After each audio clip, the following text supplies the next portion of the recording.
estic molt lligat a la Safor i estic en qualitat de membre, president, accidentalment, però membre de l'Associació Republicana de la Safor, perquè tenim una de les nostres missions que ens vam autoassignar és impulsar el memorialisme de la ciutat, la memòria democràtica que està oblidada i amagada, i recolzar a totes aquelles associacions de familiars que vulguin mereixer-se el respecte, i nosaltres les hem ajudat, les hem donat cobertura, tot el que he pogut, ajudar-los a buscar persones, però no sols a l'associació de víctimes desafusellats en el cementeri de Gandia, que ja és molt important, sinó a qualsevol persona interessada que vulgui documentar-se, historiadors, periodistes, fotoperiodistes de tot tipus, a tota aquesta gent ens posem a la disposició de tots per a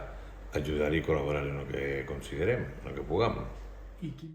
Doncs, per supost, inclús abans de trobar els cossos, abans de trobar-los, una volta crear l'associació de víctimes dels afusellats del franquisme en el cementeri de Gandia, i nosaltres ja pensàvem, somiàvem en un memorial. N'hi ha un xiquetet memorial, però que no és als afusellats, sinó és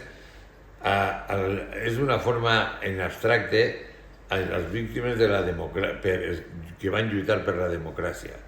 Que existeix aquest memorial en el cementeri de Gandia, que es va fer a principi de la democràcia en el primer govern socialista, i és un lloc on sempre ens reunim els memorialistes l'1 de maig, per circumstàncies, és l'1 de maig, i ahir ho fem, però no és un memorial concret de les 64 afusellats del cementeri de Gandia.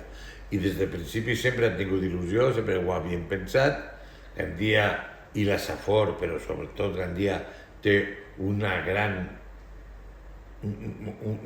gran planter de professionals de l'art, d'artistes plàstics molt bons, i bueno, tots són palos de cego, però en algun moment tindrem que prendre-ho en sèrio i pillar una decisió, a veure com ho fem. Tot mos pareix bé, el que no li pareix bé a un li pareix bé a l'altre, i sempre queda una incertesa.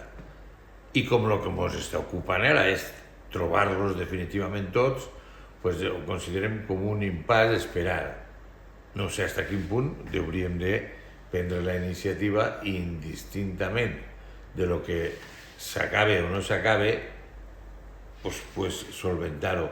Hi ha una idea que és com pareix que el projecte final, l'últim pas per a recuperar no puc dir la xifra exacta, però vora 40 cossos que queden, més de la meitat, si no m'enganya, igual m'enganya, però crec que és així, per a recuperar-los hi ha que derrumbar o trencar una part del nicho, de l'edifici de nichos, prèviament traslladant les restes que hi ha allí, traslladant a altres llocs.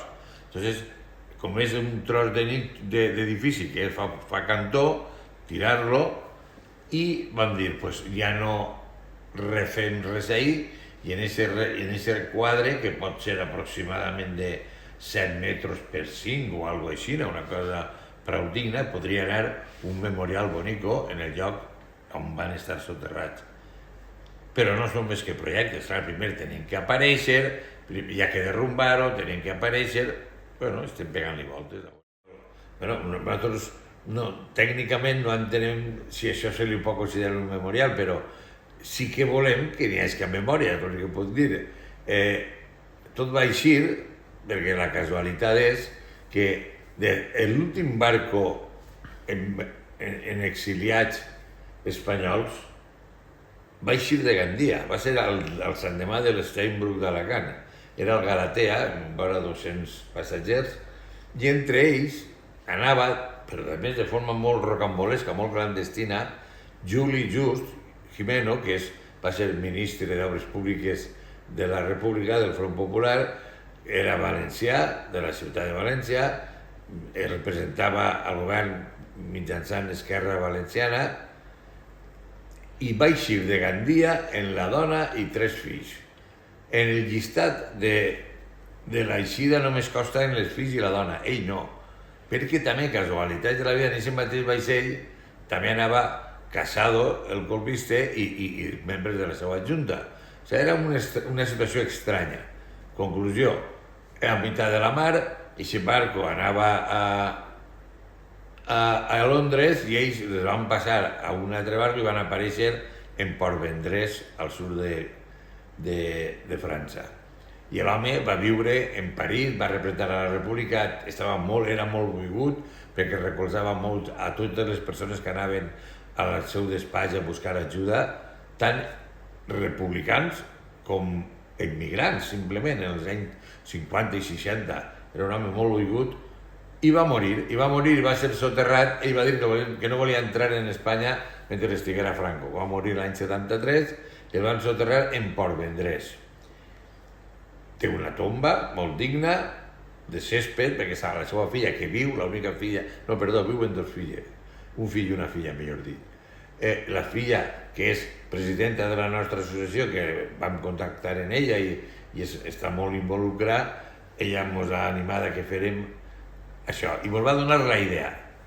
El projecte consisteix en localitzar tombes més o menys discretes de persones diferents que tingueren una cartelleria. Bé, la qüestió és que busquem tombes que estiga localitzats ciutadans valencians, pot ser de la Safor o vinculats a la Safor, i dignificar la seva tomba, que no posa només el nom, sinó per mig d'avui en dia els QRs, creem un QR en tota la història d'aquest personatge, per a que quan vagi la gent ho vega i tinga curiositat per saber qui és, que no quede en un anonimat de tantes persones. Si fèrem un gran memorial, doncs igual estaria bé que estigueren els seus taules en el memorial, en companyia dels afusellats de Gandia, però són coses que estan en l'aire. I el memorial feixista? El memorial feixista, l'explicació és molt simple. És una immensa creu, és un semicercle en vora 60 o 70 tombes de falangistes. Primera, en les tombes no n'hi ha ningú dins, aquestes làpides sobrarien.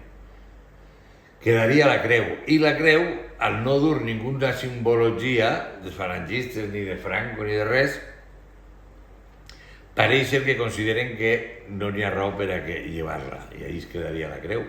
Però bueno, el que queda d'aquest memorial fascista perfectament pot desaparèixer perquè no n'hi ha ni una resta. Els familiars se'ls van endur. Està la làpida que diu que és falangista i res més.